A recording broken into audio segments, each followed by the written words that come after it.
14장 마녀의 승리. 마녀가 사라지자 아슬란이 말했다. 자, 우린 당장 여길 떠나야 한다. 이곳은 다른 목적을 위해 쓰일 것이다. 오늘 밤은 베루나 여울에서 야영을 하자.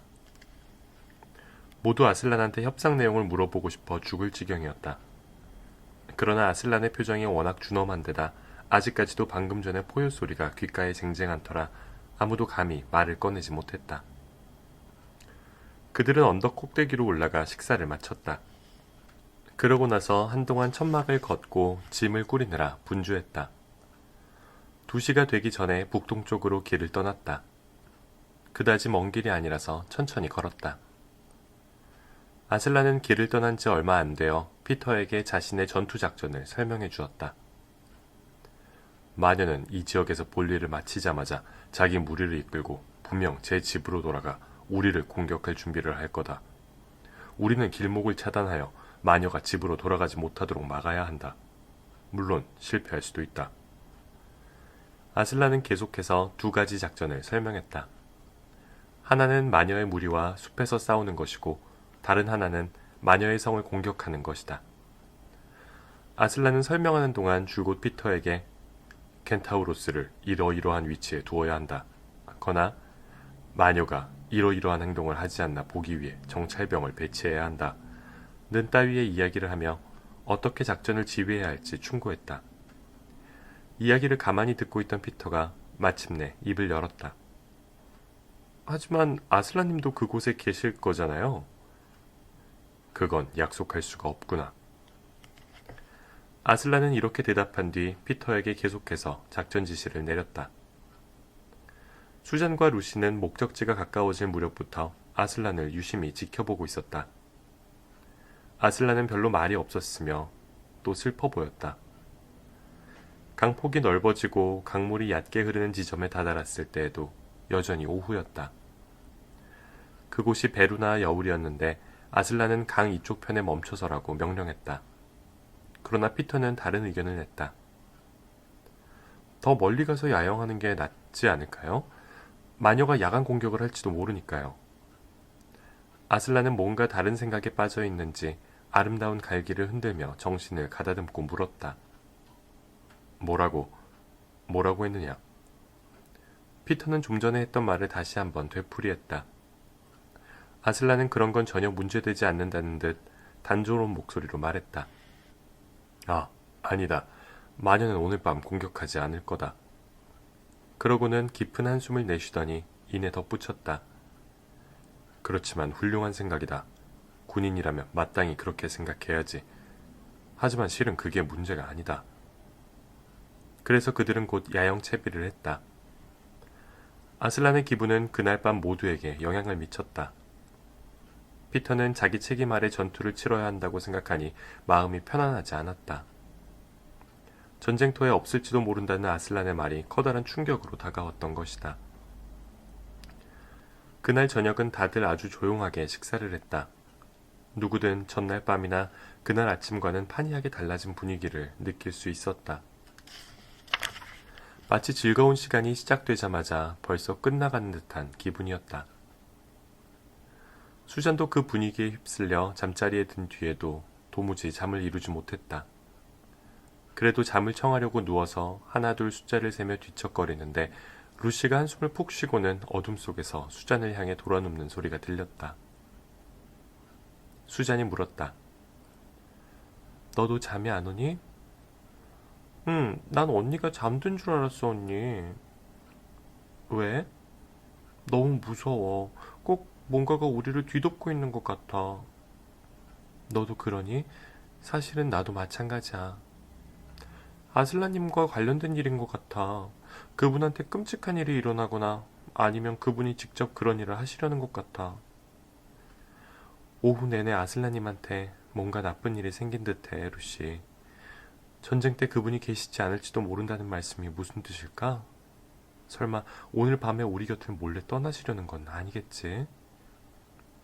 지금 어디 계실까? 이 천막 안에 계실까? 아닌 것 같아. 언니, 밖에 나가서 한 바퀴 둘러보자. 그분과 마주칠지도 몰라. 수잔이 루시의 말에 찬성했다. 좋아, 여기 누워서 말똥말똥 눈만 뜨고 있느니 그게 낫겠다. 두 여자아이는 잠들어 있는 이들 사이로 살금살금 발길을 더듬어 천막에서 빠져나왔다. 달빛이 세상을 밝게 비추고 돌 위로 콸콸 흐르는 강물 소리만 들려오는 고요한 밤이었다. 수잔이 갑자기 루시의 팔을 잡았다. 저것 봐! 야영지 저 멀리 숲이 시작되는 곳에서 사자가 천천히 숲속으로 걸어 들어가는 모습이 보였다. 수잔과 루시는 아무 말 없이 아슬란을 따라갔다. 아슬란은 골짜기를 지나 가파른 비탈로 오르더니 약간 오른쪽으로 향했다. 분명히 그날 오후 돌탁지 언덕에서부터 지나왔던 바로 그 길이었다. 아슬란은 어두운 그림자를 가르고 어스름한 달빛을 받으며 쉬지 않고 나아갔고 아이들의 발은 이슬에 축축이 젖어갔다. 지금의 아슬란은 어쩐지 아이들이 알고 있던 아슬란과는 달라 보였다. 꼬리와 머리를 아래로 축 내려뜨린 채 너무나 지친 듯 어슬렁어슬렁 걷고 있었다. 그러다 아이들이 숨을 만한 그림자도 없이 탁 트인 널찍한 곳을 가로지를 때 아슬란은 걸음을 멈추고 주위를 둘러보았다. 도망가려고 해봤자 헛수고였으므로 아이들은 아슬란한테로 다가갔다. 아이들이 가까이 가자 아슬란이 말했다. 오, 얘들아, 왜 나를 따라오느냐? 루시가 대답했다. 잠을 잘 수가 없어서요. 루시는 더 이상 말할 필요도 없이 아슬란이 자기들의 생각을 훤히 알고 있다고 확신했다. 수잔이 물었다. 아슬란님이 가시는 곳에 저희도 함께 갈 수 있을까요? 글쎄다. 아슬란은 말끝을 흐리고 생각에 잠기는 듯하더니 곧이어 대답했다. 오늘 밤은 동행이 있어 즐거울 것 같구나. 그래, 함께 가도 좋다. 단 내가 따라오지 말라고 하면 그때부터는 나를 혼자 보내주겠다고 약속해야 한다. 두 여자아이는 입을 모아 대답했다. 고맙습니다. 고맙습니다. 그렇게 할게요. 그들은 다시 앞으로 나아가기 시작했으며 여자아이들이 아슬란 양옆에 서서 걸었다. 그런데 아슬란이 얼마나 천천히 발걸음을 옮기는지. 아슬란의 거대하고 위험 있는 머리는 코끝이 잔디에 닿을 만치 떨구어져 있었다. 아슬란은 얼마 안 가서 비틀거리더니 나직한 신음소리를 냈다. 루시가 말했다. 아슬란님 왜 그러세요? 뭐가 잘못된 거죠? 저희한테 얘기해 줄 수 없나요? 수잔이 물었다. 아슬란님, 어디 아프세요? 아슬란이 말했다. 아니다. 그저 슬프고 외롭구나. 너희들이 거기 있다는 걸 느낄 수 있도록 내 갈기에 손을 얹어다오. 그렇게 함께 걷자꾸나. 그래서 수잔과 루시는 아슬란을 처음 본 순간부터 갈망해왔으면서도 감히 그의 허락 없이는 엄두도 낼 수 없었던 일을 하게 되었다. 두 여자아이는 아슬란의 아름다운 갈기에 차가운 손을 파묻고 털을 어루만지며 같이 걸었다. 어느새 그들은 돌탁지 언덕으로 가는 길을 오르고 있었다. 언덕길에는 저 멀리까지 나무들이 줄지어 있었는데 마지막 나무에 다다르자 아슬란이 걸음을 멈추며 말했다. 자, 얘들아, 너희는 여기서 멈춰야 한다. 무슨 일이 있어도 절대 들키지 않도록 조심해라. 그럼 잘 가거라. 수잔과 루시는 엉엉 울면서 아슬란한테 매달려 갈기와 코와 앞발과 커다랗고 슬픈 눈에 입맞춤을 했다. 아슬란은 돌아서서 언덕 꼭대기를 향해 걸어갔다. 두 여자아이는 덤불 속에 웅크리고 앉아 아슬란을 눈으로 쫓았다. 그러고는 다음과 같은 광경을 목격했다. 돌탁자 주위에는 엄청난 무리들이 몰려 있었다. 밝은 달빛에도 불구하고 많은 이들이 사악한 분위기에 시뻘건 불꽃과 시커먼 연기를 내뿜는 횃불을 치켜들고 있었다. 그런데 그 무리들이란 무시무시한 이빨을 가진 식인귀들, 늑대들, 황소머리를 한 인간들, 사악한 나무들과 독초의 정령들, 그리고 잔인한 야수, 마귀알멈, 악몽마귀, 저승사자, 소름 끼치는 괴물, 에프리트, 오크니, 우스, 에틴. 어른들이 여러분에게 이 책을 읽지 못하게 할까봐 미처 묘사하지 못하는 많은 것들이 있었다. 사실 돌탁자 주위에 모인 괴물들은 모두 마녀의 편으로 마녀의 명령을 받고 늑대가 불러온 것들이었다. 그들 한가운데 놓여있는 돌탁자 옆에는 마녀가 서 있었다. 그 무리들은 처음에 사자가 자기들 쪽으로 다가오는 것을 보고는 겁에 질린 울부짖음과 웅얼거리는 이상한 소리를 내질렀으며 마녀까지도 한동안은 공포에 질린 듯했다. 그러나 마녀는 곧 정신을 차리고 섬뜩하게 웃어젖혔다. 마녀가 소리쳤다. 바보가 왔다. 저놈을 꽁꽁 묶어라. 숨을 죽이고 지켜보는 루시와 수잔은 아슬란이 으르렁거리며 적들에게 와락 덤벼들기만 기다렸다. 그런데 어찌된 일인지 그런 순간은 오지 않았다. 마녀의 명령대로 하기가 다소 두려운 듯 주춤거리며 교활하게 희죽거리던 마귀 할멈 4명이 아슬란에게 슬금슬금 다가갔다. 하얀 마녀가 다시 소리쳤다. 저놈을 묶으라니까. 마귀 할멈들은 재빨리 튀어나갔다. 아슬란이 아무 저항도 하지 않자 마귀 할멈들은 승리감에 젖어 깔깔거리며 웃어댔다. 그러자 못된 난쟁이와 원숭이들 따위가 마귀 할멈을 거들기 위해 불이 나게 합세했다. 그들은 거대한 사자를 벌렁 눕히고 네 발을 꽁꽁 묶으며 마치 대단히 용맹스런 일이라도 한 듯 고래고래 고함을 치고 환호성을 질러댔다. 사자가 마음만 먹었다 하면 발 하나만으로도 그들 모두를 죽일 수 있었는데 말이다. 그러나 사자는 적들이 밧줄을 너무 팽팽하게 잡아당겨 살점이 떨어져 나가는 순간까지도 신음소리조차 내지 않았다. 그러더니 그들은 돌탁자 쪽으로 사자를 끌고 가기 시작했다. 마녀가 말했다. 잠깐, 먼저 저놈의 털을 깎아내. 털을 밀어버려. 잔인한 야수 하나가 커다란 가위를 들고 앞으로 나와 아슬란의 머리 곁에 웅크리고 앉자 마녀의 추종자들로부터 비열한 웃음소리가 까르르 터져나왔다. 싹둑 싹둑 싹둑 가위질하는 소리가 들리며 곱슬곱슬한 황금빛 털이 바닥으로 떨어지기 시작했다. 잔인한 야수가 뒤로 물러서자 숨어서 지켜보고 있던 두 아이는 그제야 갈기가 없어져 전과는 아주 딴판으로 왜소해 보이는 아슬란의 얼굴을 볼 수 있었다. 적들 또한 달라진 아슬란의 모습을 보았다. 한 놈이 소리쳤다. 원 세상에, 고작 덩치 큰 고양이였잖아. 다른 한 놈이 말했다. 우리가 여태 무서워한 게 겨우 덩치 큰 고양이였단 말이야. 그들은 아슬란을 애워싸고 희죽거리며 이런저런 말들을 툭툭 내뱉었다. 야옹아, 야옹아, 가엾은 야옹아. 나비야, 오늘은 쥐를 몇 마리나 잡았냐? 야옹씨, 우유 한 접시 드릴까? 눈물이 루시의 뺨을 타고 흘렀다. 어쩜 저럴 수가 있어? 못된 놈들, 야비한 놈들. 맨 처음 받았던 충격이 가시고 나자 루시에게는 오히려 갈기가 잘려나간 아슬란의 얼굴이 전보다 더 용맹스럽고 아름답고 참을성 있게 보였다. 마녀가 소리쳤다. 제갈을 물려라. 그들이 제갈로 입을 틀어막고 있는 지금이라도 아슬란이 한 입만 덥석 물었다 하면 그들의 손 대여섯 개쯤은 당장 잘려나갈 판이었다. 그렇지만 아슬란은 꼼짝도 하지 않았다. 그러한 행동이 그 오합지졸들을 분개하게 만든 모양이었다. 이제는 너나 없이 아슬란 가까이 모여들었다. 아슬란을 묶어놓은 뒤에도 아슬란 근처에 얼씬하기 겁냈던 것들마저 용기를 내기 시작했다. 얼마 지나지 않아 수잔과 루시는 더 이상 아슬란을 지켜볼 수 없었다. 무리들이 아슬란을 겹겹이 에워싼 채 발로 차고 때리고 침을 뱉고 또 비웃어댔기 때문이다. 마침내 오합지졸들은 아슬란을 실컷 조롱하고 나서 제갈을 물리고 결박하고는 돌탁자 쪽으로 끌고 가기 시작했다. 몇 놈은 끌어당기고 몇 놈은 뒤에서 밀어댔다. 돌탁자에 다다른 뒤에도 아슬란의 몸집이 워낙 커서 그 위에 올려놓느라 낑낑거리며 애를 먹었다. 그러고 나서 아슬란을 다시 밧줄로 꽁꽁 묶었다.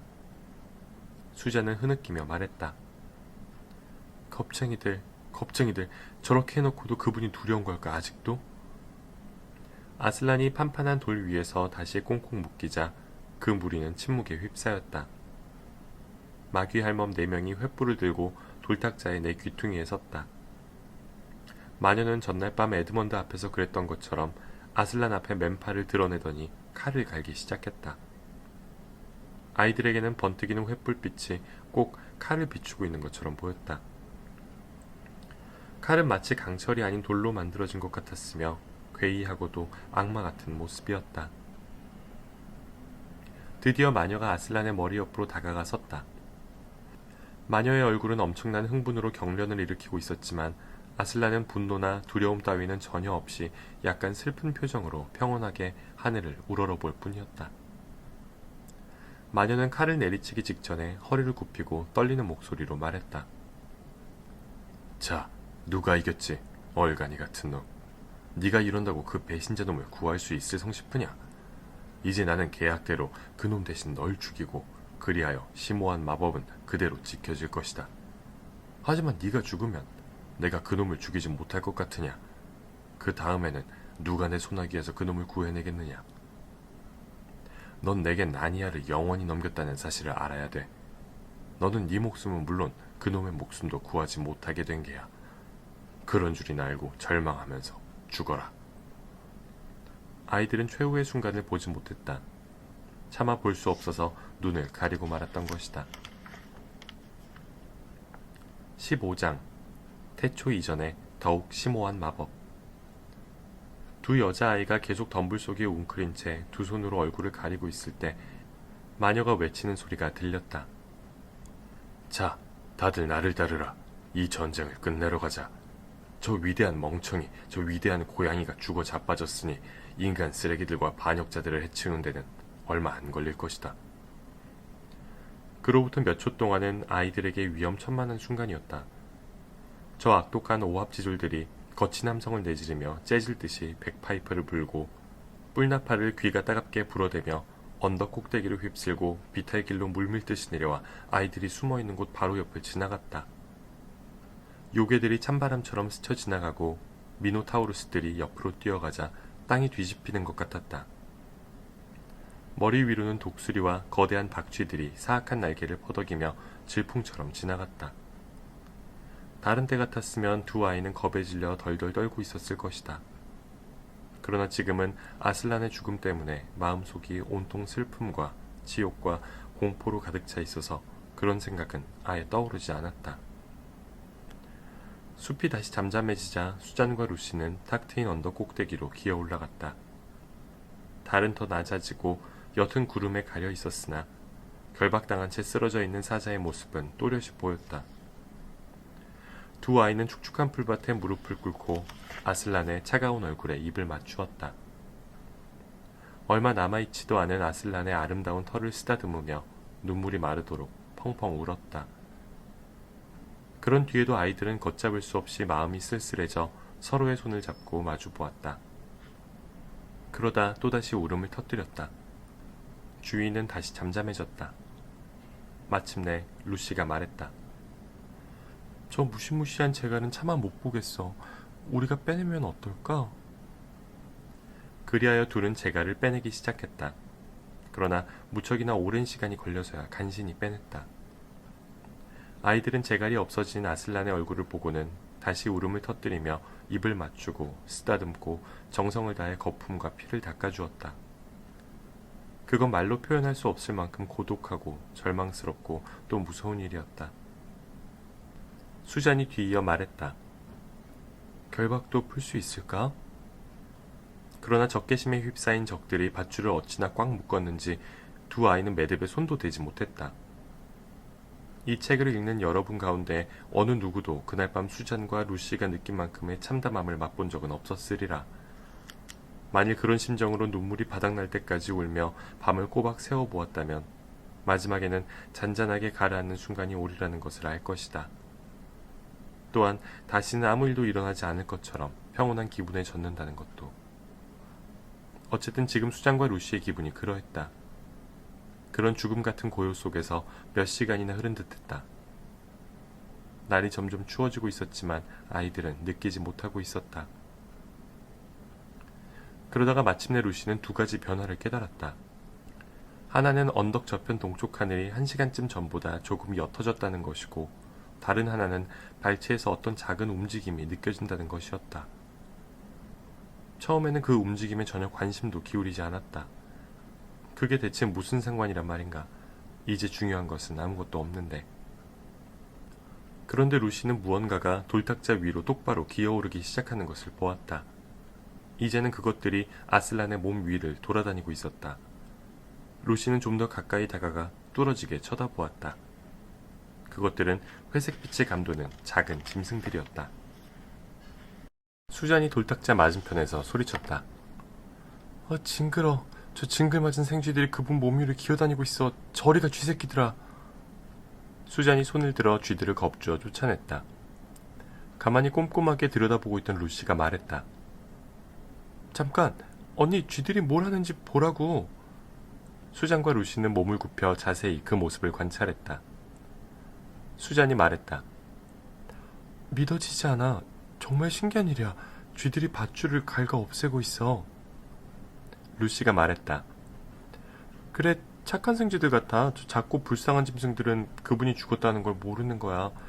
쥐들은 그분을 풀어주면 좋은 일이 있을 줄 아나 봐. 이제는 날이 제법 밝아져서 수잔과 루시는 처음으로 서로의 창백한 얼굴을 알아볼 수 있었다. 쥐들은 여전히 밧줄을 일일이 갉아 없애고 있었다. 수십 수백 마리의 작은 들쥐였다. 마침내 밧줄이 하나씩 하나씩 모조리 끊어졌다.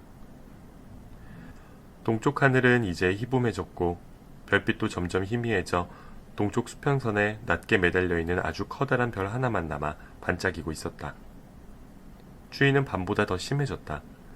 생쥐들은 다시 사라졌다. 수잔과 루시는 쥐들이 끊어놓은 밧줄을 완전히 벗겨냈다. 결박을 풀고 나니 훨씬 아슬란다워 보였다. 빛이 점점 밝아오면서 아이들은 아슬란의 죽은 얼굴을 잘 볼 수 있었다. 보면 볼수록 그 모습은 더욱 고귀해 보였다. 두 아이의 뒤쪽 숲속에서 새 한 마리가 끼루룩 끼루룩 울었다. 오랫동안 고요함 속에 묻혀있던 아이들은 그 소리를 듣고 깜짝 놀랐다. 다른 새가 그 소리에 응답했다. 곧 사방이 새들의 울음소리로 가득 찼다. 이제는 깊은 밤이 아니라 이른 아침인 것이 분명했다. 루시가 말했다. 너무 추워.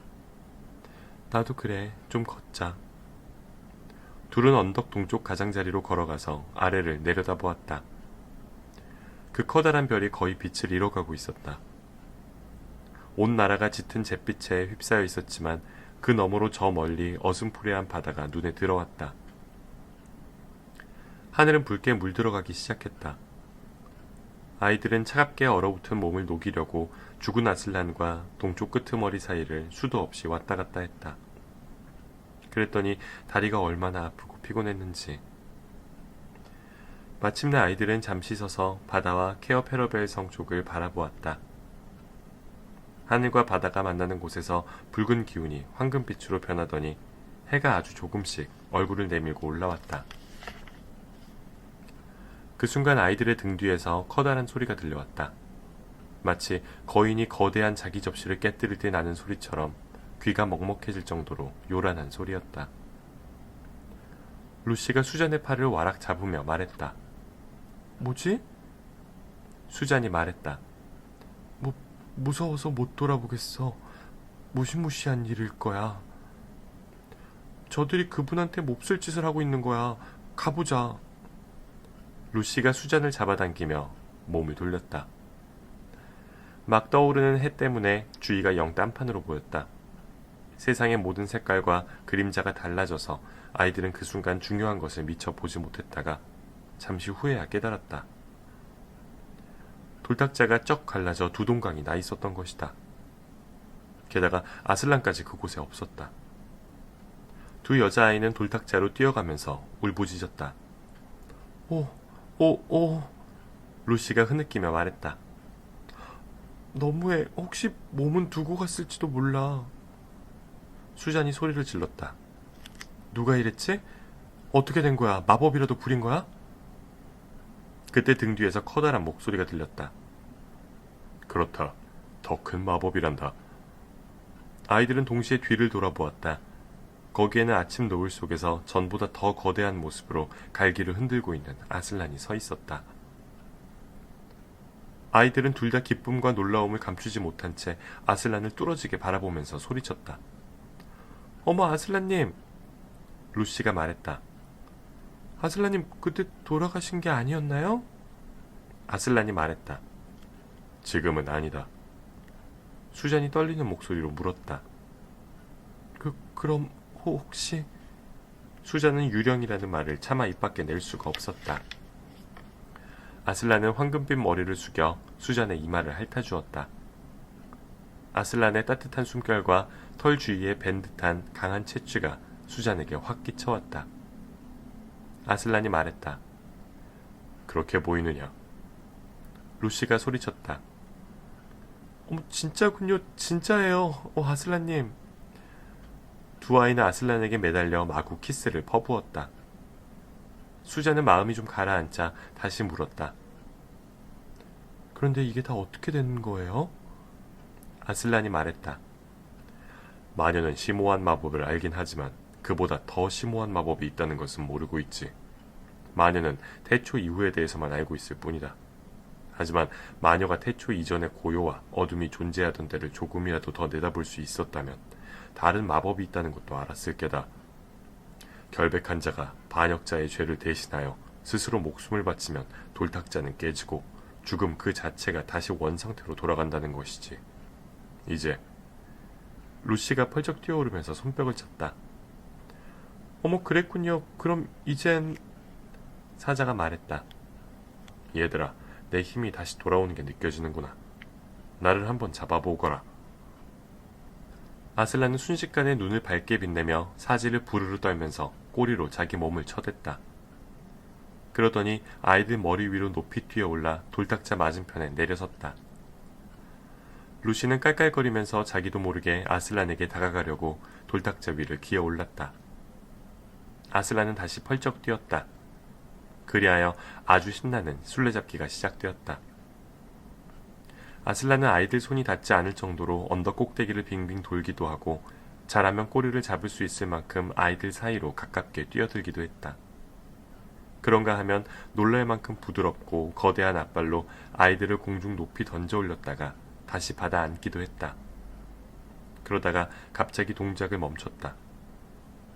이제 아슬란과 루시와 수잔은 행복한 웃음을 터뜨리며 함께 털과 팔과 다리를 포개고 뒹굴었다. 나니아가 아닌 곳에서는 어느 누구도 맛볼 수 없는 장난이었다. 천둥 번개와 함께 노는 기분이었다고나 할까, 새끼 고양이와 노는 기분이었다고나 할까, 루시는 도무지 판단이 서지 않았다. 마침내 세 명 모두 햇빛 속에서 숨을 몰아쉬며 들어 누웠다. 신기하게도 루시와 수잔은 전혀 피곤하거나 배고프거나 목마르지 않았다. 이내 아슬란이 입을 열었다. 이젠 일을 해야겠다. 한번 포효하고 싶구나. 너희들은 귀를 막는 게 좋을 성쉽다. 여자애들은 그 말에 따랐다. 아슬란이 일어나 입을 쩍 벌리고 포효하기 시작했다. 아이들은 아슬란의 얼굴이 너무 무섭게 보여 감히 쳐다보지도 못했다. 아슬란 앞에 서 있는 나무들이 마치 바람 앞에 휘어지는 초원의 풀처럼 포효와 함께 튀어나온 입김을 받아 휘청거렸다. 그때 아슬란이 말했다. 갈 길이 멀다. 내 등 뒤에 타거라. 아슬란이 웅크리자 아이들은 따뜻한 황금빛 등에 올라탔다. 수잔이 앞에 앉아 갈기를 꽉 붙들고 루시는 그 뒤에서 수잔을 꼭 잡았다. 아슬란은 아이들을 태우고 일어나자마자 어떤 말에게도 뒤지지 않을 만큼 빠르게 우거진 숲을 향해 내달렸다. 아마 그때의 질주는 아이들이 나니아에서 경험한 가장 멋진 일이었을 것이다. 여러분은 말을 타고 전속력으로 달려본 적이 있는가? 그 상황을 생각해보라. 따그닥거리는 말발굽 소리와 짤랑거리는 제갈 소리 대신 거의 아무 소리도 나지 않는 거대한 발을, 또 까맣거나 회색이거나 밤색인 말 등 대신 부드럽고 텁수룩한 황금빛 털과 바람결에 휘날리는 갈기를 그려보라. 아슬란은 가장 빠른 경주마보다 2배 정도나 빠르게 나아가고 있었다.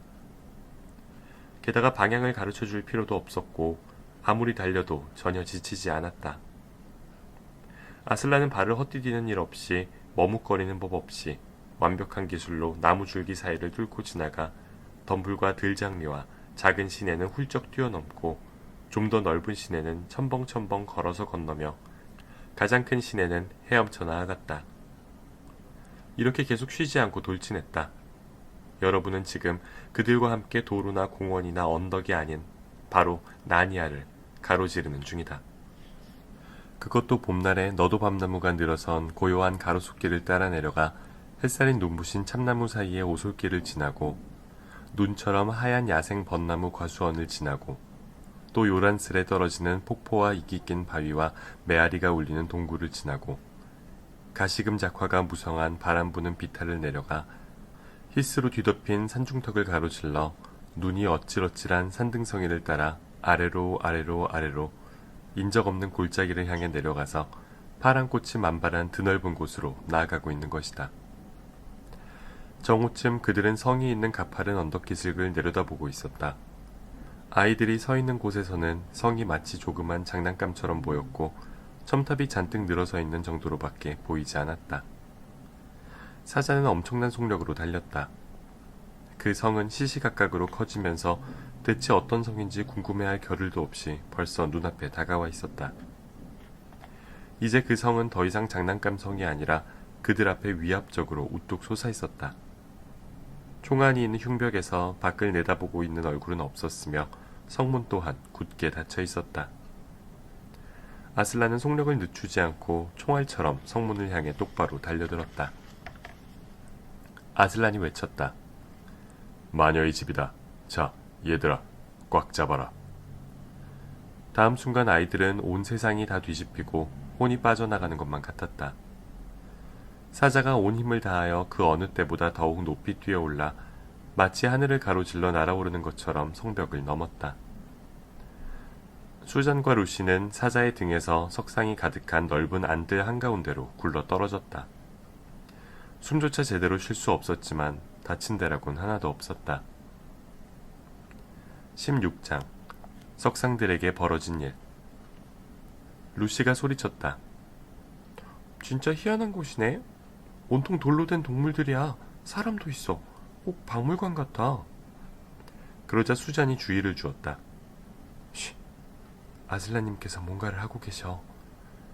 수잔 말대로였다. 아슬란은 돌사자한테 뛰어가서 숨을 훅 불어넣었다.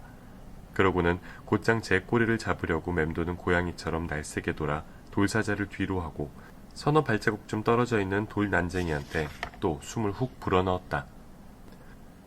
그런 다음 난쟁이 너머에 서 있는 꺽다리 돌 드리아스한테로 펄쩍 뛰어갔다가 오른쪽에 있는 돌 토끼를 처리하려고 재빨리 방향을 바꾼 뒤 또다시 두 개의 돌 켄타우루스 쪽으로 달려갔다. 그런데 그 순간 루시가 말했다. 어머 언니, 저 사자 좀 봐.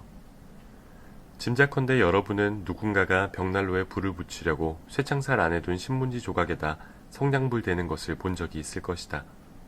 그러면 한 1초 동안은 아무 반응도 일어나지 않는 것처럼 보인다. 그러다가 이내 작은 불꽃 한 줄기가 신문지 가장자리를 따라 살금살금 타들어가는 것을 볼 수 있다. 지금 눈앞에 벌어진 일이 꼭 그랬다. 아슬란이 숨을 불어넣은 후에도 잠시 동안은 아무것도 달라진 게 없었다. 그러다가 갑자기 가느다란 금빛 줄이 돌사자의 하얀 대리석 등줄기를 타고 내려가더니 순식간에 온몸으로 퍼져나갔다. 어느새 그 빛은 불꽃이 신문지 조각을 휩쓸듯 돌사자의 온몸을 뒤덮었다. 분명히 엉덩이 쪽은 아직 돌이었다. 그런데 사자가 갈기를 흔들자 묵직한 돌의 굴곡이 살아있는 털로 변하며 잔물결을 일으켰다. 그러고 나서 사자는 따뜻한 입김을 내뿜으며 거대한 뻘건 입을 쩍 벌려 하품을 했다. 이제 사자의 뒷다리도 되살아나기 시작했다. 사자는 뒷다리를 들어 몸을 긁어대다가 아슬란을 발견하고는 곧장 달려가 기쁨에 겨워 킁킁거렸고 주위를 맴돌며 장난을 치고 아슬란의 얼굴을 핥으려고 펄쩍펄쩍 뛰었다. 물론 아이들의 눈길은 사자를 쫓고 있었지만 눈앞에 펼쳐지는 광경이 너무 놀라워서 그 사자에 대한 일은 금세 잊어버렸다. 사방에서 석상들이 되살아나고 있었다. 안뜰은 이제 더 이상 박물관 분위기가 아니었다. 그곳은 마치 활기찬 동물원 같았다. 동물들이 아슬란의 꽁무니를 쫓아 뛰어다니며 빙글빙글 에워싸고 춤을 추는 통에 아슬란의 모습은 이내 동물들 속으로 사라졌다. 죽은 듯이 새하얗던 안뜰은 온통 눈부신 빛깔로 가득했다. 켄타우로스들의 반들거리는 밤색 옆구리, 유니콘들의 쪽빛 뿔, 새들의 눈부신 깃털, 붉은 갈색 여우들과 개들과 사티로스들, 난쟁이들의 노란 스타킹과 진홍색 두건, 은빛 자작나무 정령들, 싱그럽고 투명한 너도 밤나무의 초록빛 정령들, 너무 밝아서 거의 노랗게 보이는 밝은 연두빛 낙엽송 정령들이 있었다. 죽음 같은 정적은 사라지고 행복에 겨운 동물들의 울음소리, 요란하게 발구르는 소리, 고함소리, 만세소리, 그리고 노랫소리와 웃음소리로 온 뜰이 떠나갈 듯했다. 수잔이 놀라서 소리쳤다. 어머, 저것 봐. 저렇게 해도 괜찮을까? 루시는 아슬란이 돌거인의 발에 숨을 불어넣고 있는 광경을 보았다. 아슬란은 유쾌하게 소리쳤다. 괜찮아. 일단 발만 살아나면 나머지는 다 따라서 살아나게 된단다. 수잔이 루시에게 속삭였다. 내 말은 그게 아닌데. 그러나 아슬란이 수잔의 말에 귀를 기울였다 해도 이미 때가 늦어서 어쩔 수 없었으리라. 그 변화는 벌써 거인의 다리를 타고 올라가는 중이었다. 거인은 이제 발을 움직이기 시작했다. 잠시 후 거인은 어깨에서 방망이를 들어 올리더니 눈을 비비며 말했다. 세상에, 이거 내가 잠을 잤나 보군. 자, 아까 발밑에서 촐랑거리고 다니던 그 괘씸한 마녀 쪼무레기는 어디로 갔지? 바로 요 근처에 있었는데. 모두들 거인에게 자초지종을 설명하느라 고함을 질러댔다. 거인은 귀에 손을 갖다 대고 다시 한번 찬찬히 들은 후에야 마침내 모든 사실을 이해했다. 그러자 거인은 순박하고 못생긴 얼굴에 환한 웃음을 지으며 머리가 건초더미에 닿을 만큼 허리를 굽히고 연신 모자를 만지작거리면서 아슬란에게 절을 했다. 아슬란이 말했다. 이제 집 안으로 들어가자. 다들 서둘러라. 위층과 아래층 마녀의 방으로 가거라. 가엾은 포로가 숨어있을지도 모르니 구석구석까지 잘 살피도록 해라. 모두들 안으로 우르르 달려들어갔다. 한동안 컴컴하고 무시무시하고 곰팡내 나는 오래된 성 안에서는 창문을 여는 소리와 너나 없이 일제히 외쳐대는 소리가 여기저기에서 울려 퍼졌다. 지하 감옥을 잊지 마. 이 문 여는 것 좀 도와줘. 여기 구불구불한 계단이 또 있다. 아, 여기 가엾은 캥거루가 있어. 아슬란님을 빨리 불러. 냄새 한번 고약하군. 함정문을 조심해. 이 위를 봐. 층계참이 잔뜩 있어. 뭐니뭐니 해도 제일 기뻤던 것은 루시가 위층으로 달려가며 소리치던 순간이었다. 아슬란님, 아슬란님, 툼누스 씨를 찾았어요. 어서 빨리 오세요. 잠시 후 루시와 작은 파우누스는 손을 맞잡고 기쁨에 겨워 빙글빙글 돌며 춤을 추었다. 이 작은 친구는 한동안 석상으로 지냈으면서도 예전과 조금도 달라진 게 없었으며 루시의 얘기를 흥미진진하게 들었다. 드디어 마녀의 요새를 샅샅이 뒤지는 작업이 끝났다. 온 성에 있는 문과 창문이 활짝 열리고 햇살과 신선한 봄 공기가 한동안 그것에 굶주려 있던 컴컴하고 사악한 성 안으로 밀려들어왔다. 자유를 되찾은 석상들은 죄다 안뜰로 우르르 몰려나왔다.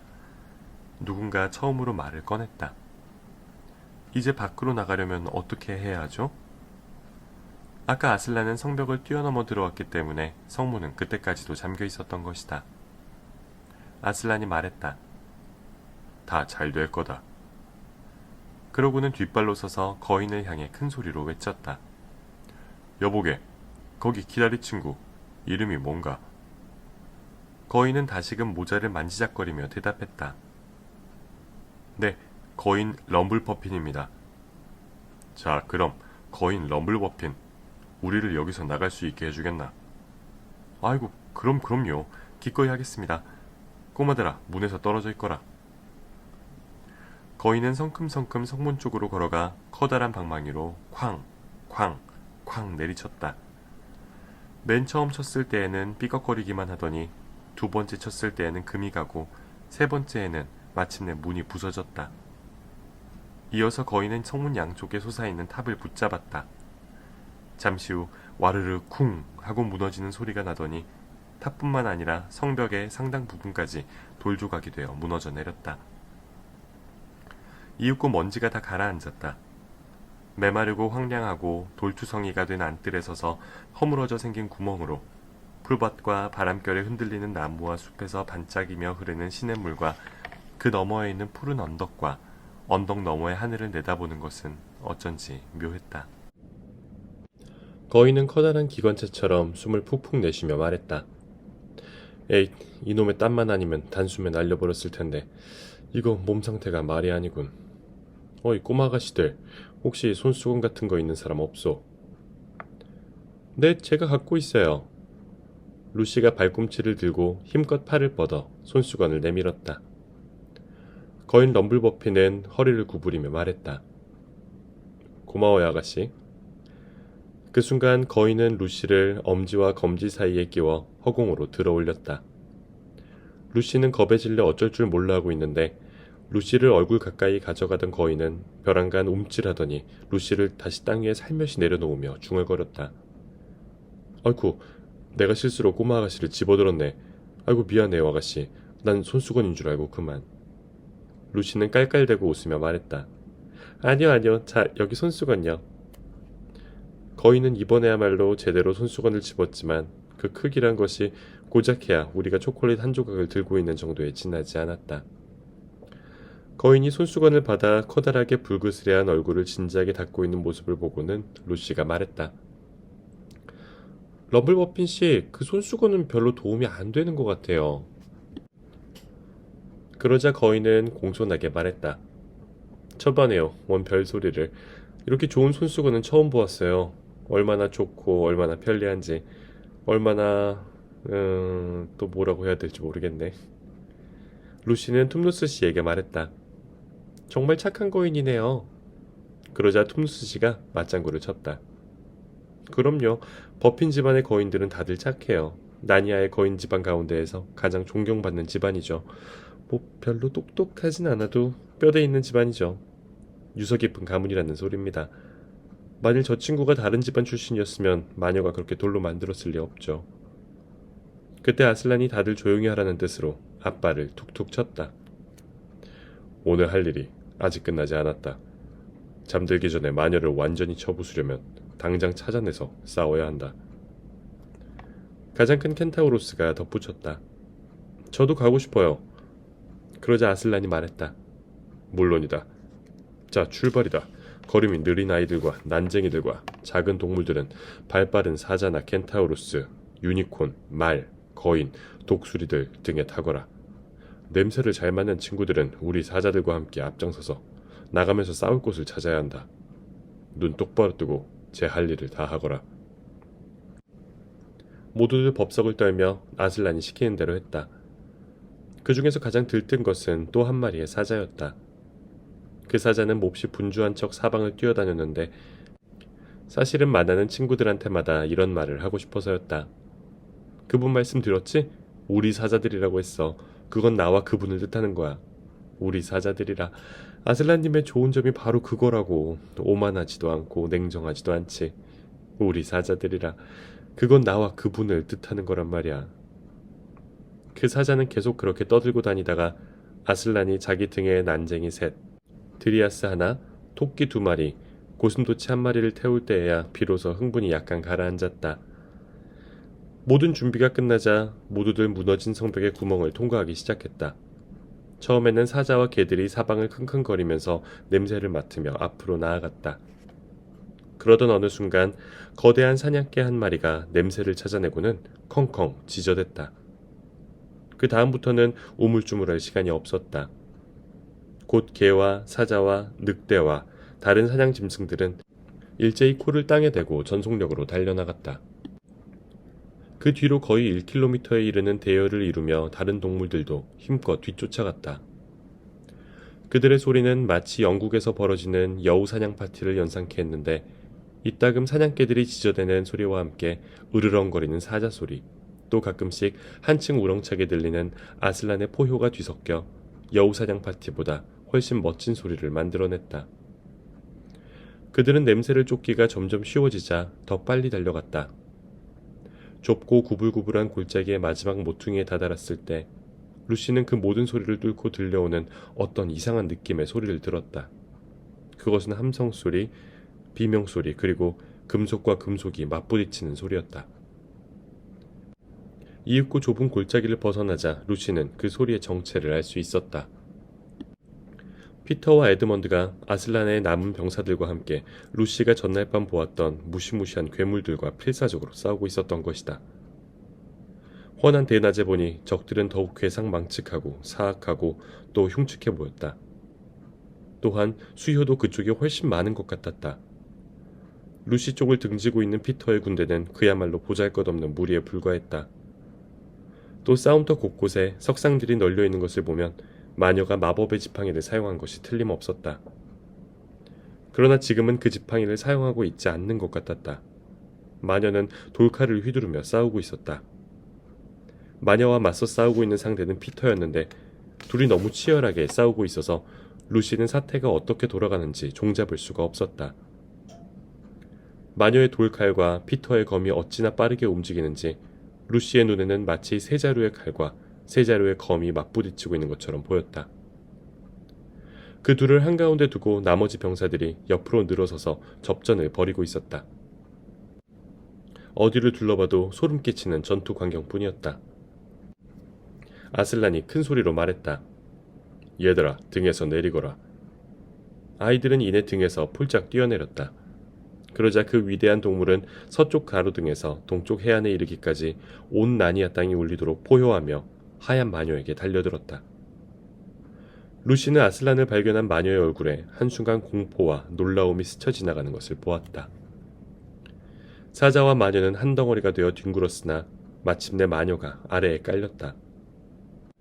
이때를 틈타 아슬란이 마녀의 집에서 이끌고 온 의기충천한 무리들이 적의 대열을 향해 맹렬히 돌진했다.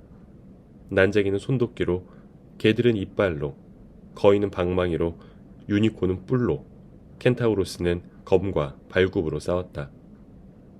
피터의 지친 병사들이 환호하고 방금 도착한 병사들이 함성을 지르고 적들이 비명과 아우성을 내지르는 바람에 숲은 온통 떠나갈 듯했다.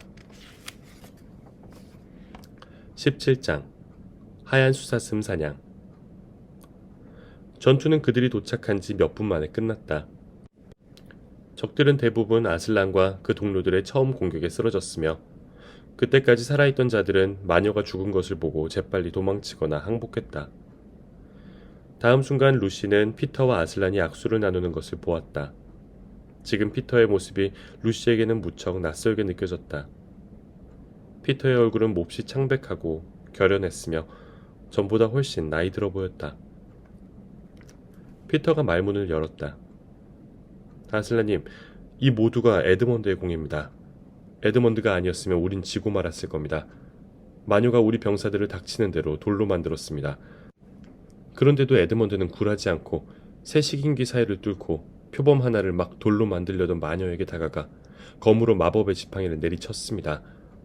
다른 병사들처럼 무모하게 마녀를 공격했다가 애쓴 보람도 없이 석상이 되고 마는 실수를 범하지 않았던 거죠. 마녀의 지팡이가 동강나자 비록 이미 많은 희생자가 난 상태이긴 했어도 우리 편이 기회를 잡기 시작했습니다. 에드먼드는 심한 부상을 입었어요. 지금 에드먼드한테 가봐야겠습니다. 그들은 전선에서 조금 떨어진 곳에 누워 비버 부인의 간호를 받고 있는 에드먼드를 발견했다. 피투성이가 된 채 입을 벌리고 있는 에드먼드는 얼굴이 시퍼렇게 변해 있었다. 아슬란이 말했다. 루시, 어서 서둘러라. 그제 루시는 크리스마스 선물로 받았던 귀중한 물약이 퍼뜩 떠올랐다. 루시는 손이 너무 떨려서 좀처럼 마개를 열 수 없을 지경이었지만 겨우겨우 마개를 열고 오빠의 입에 서너 방울 떨어뜨려 주었다. 루시가 에드먼드의 파리한 얼굴을 들여다보며 과연 얼마나 약효가 있을까 가슴을 졸이고 있는데 아슬란이 말했다. 여기 다른 부상자들도 많이 있다. 루시는 볼멘 소리로 대답했다. 저도 알아요. 하지만 잠깐만요. 아슬란은 더욱 엄숙한 목소리로 말했다. 이브에 따라 다른 부상자들도 죽음의 문턱에 있다. 에드먼드 때문에 더 많은 이들이 죽어야겠느냐. 그러자 루시는 자리에서 일어나 아슬란과 같이 가면서 말했다. 죄송해요, 아슬란님. 그로부터 약 30분 동안 루시와 아슬란은 몹시 바쁘게 움직였다. 아슬란이 돌로 변한 이들을 되살리는 동안 루시는 부상자들을 돌보았다. 마침내 한가해진 틈을 타서 루시가 에드먼드 곁으로 돌아갔다. 에드먼드는 이미 일어나 있었을 뿐 아니라 상처도 말끔히 났고 오히려 예전보다 더 좋아 보였다. 사실 에드먼드는 그 끔찍한 학교의 첫 학기가 시작된 이후로 비뚤어지기 시작했다. 에드먼드는 이제 원래의 제 모습을 되찾았고 얼굴에도 그런 표정이 완연히 드러나 있었다. 아슬란은 싸움터에서 곧바로 에드먼드에게 기사자귀를 내렸다. 루시는 수잔의 귓가에 대고 속삭였다. 에드먼드 오빠는 아슬란님이 오빠를 위해 하신 일을 알까? 마녀와 맺은 협정이 뭐였는지 말이야. 수잔이 목소리를 낮추고 말했다. 쉿, 모르지. 어떻게 알겠어? 그럼 오빠한테 말해줘야 하지 않을까? 얘 그걸 말이라고 하니? 그건 너무 가혹한 짓이야. 네가 에드먼드라면 기분이 어떻겠어? 그래도 알아야 될 것 같은데. 둘의 대화는 거기서 끊어졌다. 그날 밤 그들은 그곳에서 묵었다. 아슬란이 어떻게 그 많은 식량을 구했는지는 모르지만 아무튼 8시경에 모두들 풀밭에 앉아 맛있는 밤참을 먹었다. 다음날 그들은 큰 강 기슭 동쪽으로 내려가기 시작했다. 그 다음날 오후 차 마실 시간 무렵 강어귀에 다다랐다.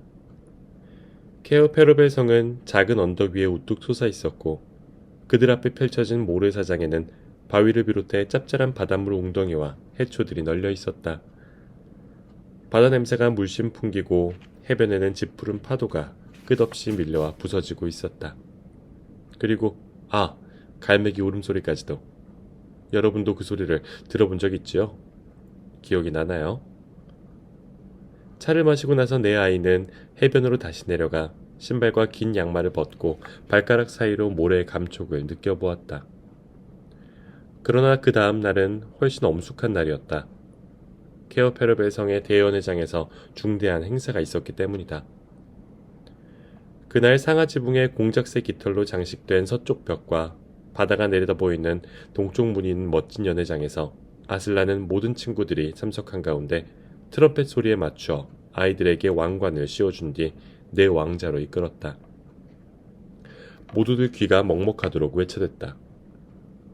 피터 폐하, 만수무강하소서.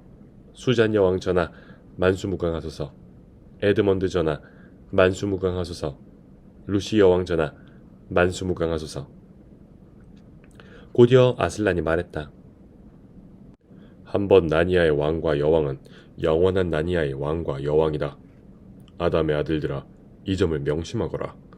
이브의 딸들아, 이 점을 깊이 새겨두거라. 활짝 열린 동쪽 문에서 새 왕들과 여왕들에게 경의를 표하러 해변으로 헤엄쳐온 인어들의 노랫소리가 들려왔다. 이윽고 아이들은 각자 왕좌에 앉아 왕호를 넘겨받았다. 그런 뒤 친구들인 툼누스 씨와 비버 부부, 거인 러블버핀과 표범들, 착한 켄타우로스와 난쟁이들, 그리고 사자에게 상과 훈장을 수여했다. 그날 밤 케어 페르벨 성에서는 성대한 잔치가 벌어졌다. 유쾌하게 먹고 마시고 춤추고 황금이 번쩍이고 포도주가 넘쳐 흐르는 가운데 성원에서 울려 퍼지는 음악소리에 화답하는 바다 사람들의 음악소리가 더 오묘하고 감미롭게 가슴속으로 파고들었다. 그러나 아슬란은 이 흥겨운 분위기에서 벗어나 소리 없이 자리를 떴다. 왕과 여왕들은 아슬란이 사라진 것을 알아차린 뒤에도 거기에 대해서 아무 말도 하지 않았다. 전에 비버씨가 해준 충고 때문이었다. 그분은 오셨다가 금방 사라지곤 할 거예요. 하루는 그분을 뵈었다가도 이튿날은 또 못 뵙게 될 겁니다. 그분은 구속을 싫어하시죠. 게다가 나니아뿐 아니라 다른 나라들도 신경 쓰셔야 하니까요. 걱정할 거 없습니다. 아마 종종 들리실 거예요. 단 그분께 절대로 부담을 드려서는 안 됩니다. 그분은 야성적이니까요. 길들인 사자하고는 전혀 다르죠. 이제 여러분도 보다시피 이 이야기는 거의 끝나가고 있다. 이 두 왕과 두 여왕은 오랫동안 나니아를 평화롭게 다스렸다. 맨 처음에는 하얀 마녀의 남은 무리들을 찾아내어 선멸하는데 상당히 많은 시간을 보냈다. 악의 무리가 깊은 숲속에 숨어 지낸다는 소문이 오랫동안 떠돌았다. 여기저기서 출몰하여 살생을 한다거나 어느 달은 늑대 인간이 나타났다거나 그 다음 달은 마귀 할멈이 나타났다는 따위의 소문이었다. 그러나 결국 악의 무리를 남김없이 소탕했다. 왕들과 여왕들은 훌륭한 법률을 만들어 평화를 지키고 쓸데없이 착한 나무들을 자르지 못하게 했으며 어린 난쟁이와 사티로스들이 억지로 학교에 가는 일이 없도록 했고 남의 일을 방해하거나 참견하지 못하게 했으며 성실하게 살아가고자 하는 평범한 국민들에게 용기를 북돋아 주었다. 또 거칠고 사나운 거인들이 국경을 넘어 쳐들어올 때면 나니아 북쪽으로 격퇴시켜버렸다. 그리고 바다 너머 나라들과 동맹을 맺어 우위를 다져나가면서 서로 방문을 하기도 했다. 왕들과 여왕들은 세월이 흐르면서 몸도 자라고 외모도 변했다. 피터는 키가 크고 가슴이 떡 벌어진 훌륭한 용사가 되어 사람들은 그를 위대한 제왕 피터라고 불렀다. 수잔은 땅에 닿을 만큼 길게 늘어뜨린 검은 머리에 날씬하고 우아한 여인으로 자라나 바다 너머 나라의 왕들이 사신을 보내 청혼을 해오기도 했다. 사람들은 우아한 수잔 여왕이라고 불렀다. 에드먼드는 피터보다 더 말수가 적고 진지한 사나이로 성장해 어떤 문제를 놓고 판단하거나 심판할 때 뛰어난 면모를 보였다. 그래서 사람들은 에드먼드를 정의의 왕 에드먼드라고 불렀다. 또한 늘 명랑함을 잃지 않았던 금발의 루시는 임금 모든 나라 왕자들로부터 첫째가는 왕빗감으로 손꼽혔으며 나니아의 국민들은 루시를 용감한 루시 여왕이라고 불렀다. 그렇게 그들은 행복하고 기쁜 나날을 보냈다. 그들이 설령 이 세계에서의 삶을 기억한다 해도 그것은 마치 사람들이 꿈을 기억하는 정도에 불과했다. 어느 해 우연히 톰누스 씨가 강으로 내려갔다가 잡은 사람의 소원을 들어준다는 하얀 숫사슴이 또다시 그 지방에 나타났다는 소식을 가져왔다.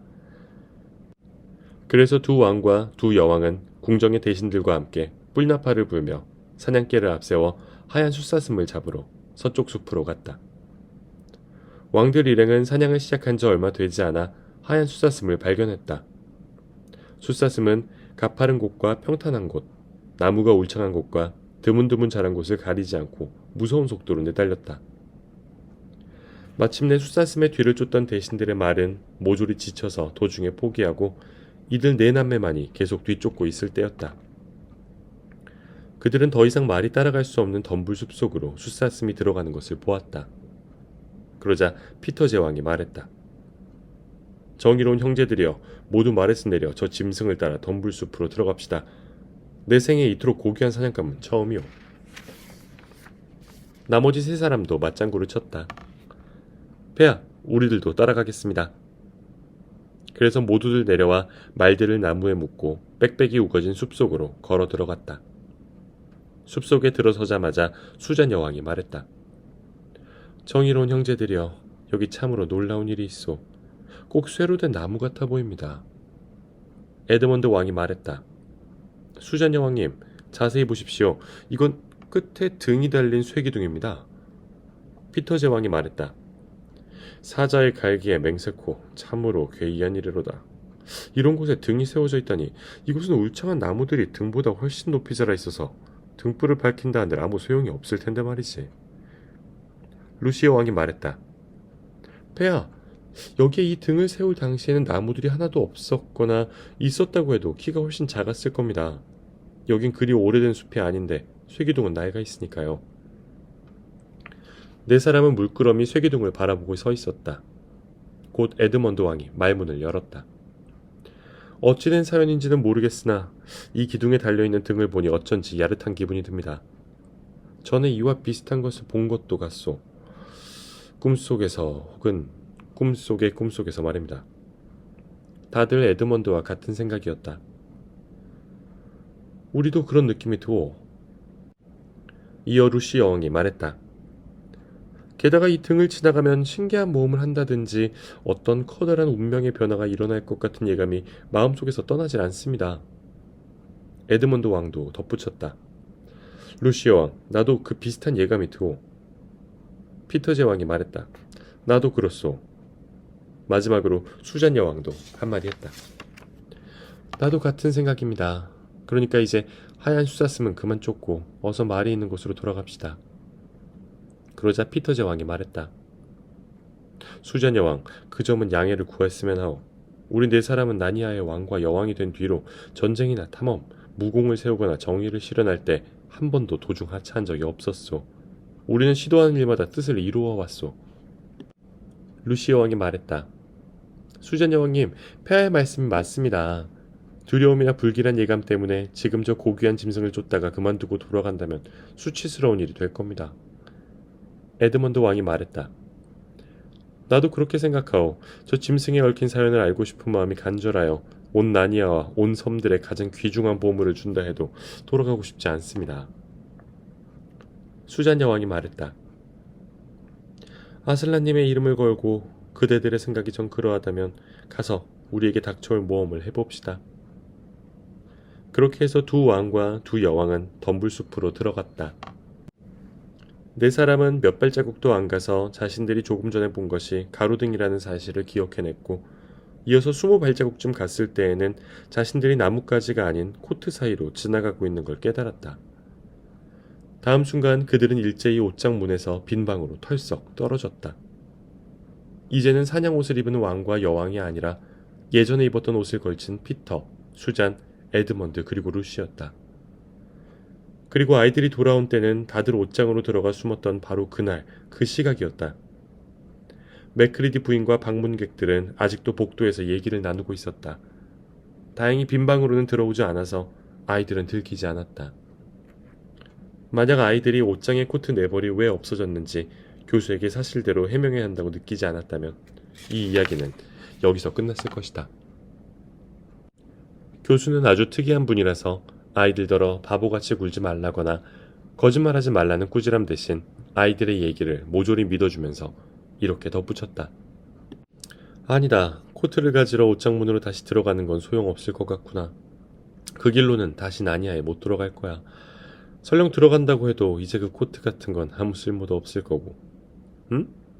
뭐라고? 아, 그래. 물론 너희는 언젠가 다시 나니아로 돌아갈 게다. 한번 나니아의 왕이면 영원히 나니아의 왕이니까. 하지만 똑같은 길로 2번씩 가려고 하지는 말아라. 정말이지 거기 가려고 절대 애쓰지 마라. 언젠간 너희들이 생각지도 않은 순간에 가게 될 거다. 너희끼리도 그 일을 가지고 너무 많은 얘기를 나누지 말아라. 또 남들한테 얘기하게 되더라도 똑같은 모험을 한 사람에게만 얘기해야 한다. 뭐라고? 어떻게 하느냐고? 그야 문제없지. 그런 비밀은 사람들의 표정이라든가 말 속에 다 나타나게 마련이거든. 그러니 항상 눈을 크게 뜨고 있어야 한다. 이거야 원, 요즘 학교에서는 도대체 뭘 가르치는 거냐? 이렇게 해서 옷장의 모험은 끝이 난다. 그러나 만약 교수의 말이 옳다면 나니아의 모험은 이제 겨우 시작일 뿐이다.